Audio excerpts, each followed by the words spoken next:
국내 코로나19 누적 확진자 수가 2만 명을 넘어섰습니다. 자세한 내용 잠시 후에 짚어보도록 하고요. 먼저 사랑제일교회 관련 소식부터 전해드리겠습니다. 네, 지난주 사랑제일교회에서 부정확한 명단 제출로 교회와 관련 없는 사람들이 검사 통보를 받았다고 전해드렸는데요. 지금까지도 명의도용 피해 사례가 잇따르는 데다 검사 과정에서 추가 감염이 되진 않을까 하는 우려도 제기되고 있습니다. 최양지 기자가 취재했습니다. 은평구에 사는 임종일 씨는 지난주에 전화 한 통을 받았습니다. 즉시 코로나19 검사를 받아야 한다는 용산구청의 연락이었습니다.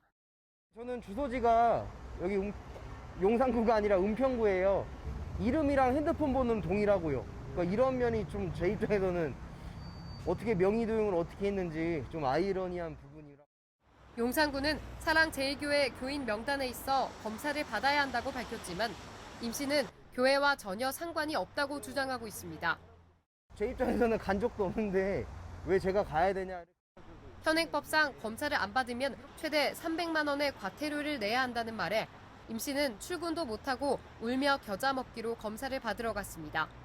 분명히 신도지만 신도 아니라는 분들도 계시기 때문에 막론하고 먼저 받아보시고 음성일 경우에는 그 명단에서 제외. 전문가들은 명단 유출에 대한 원인 제공을 한 사랑제일교회에 책임을 물을 수 있다고 말합니다. 명단에 대해서 어쨌든 불법적으로 취득을 했던 악의적으로 활용을 했든 간에 이제 그런 부분에 있어서 피해를 받잖아요. 개인적으로 소송은 가능할 걸로 보여요. 임 씨의 걱정은 명의 도용에서 끝나지 않습니다. 용산구의 통보로 코로나19 검사를 받으러 갔다가 보건소에서 오히려 감염될까 두려워하고 있습니다. 어떤 분은 마스크를 벗은 상태로 기침도 하질 않나. 여기 와서 확진돼 버리면은 제 직장 생활을 하는 데 있어서 좀 문제가 된다고 생각해서 심리적으로 되게 많이 스트레스 받고 압박을 받았었어요. TBS 취재 결과 용산구와 서울시는 선별진료소 코로나19 검사 과정에서 감염되는 경우는 없었다고 밝혔지만 실제적인 대책은 없는 것으로 확인됐습니다.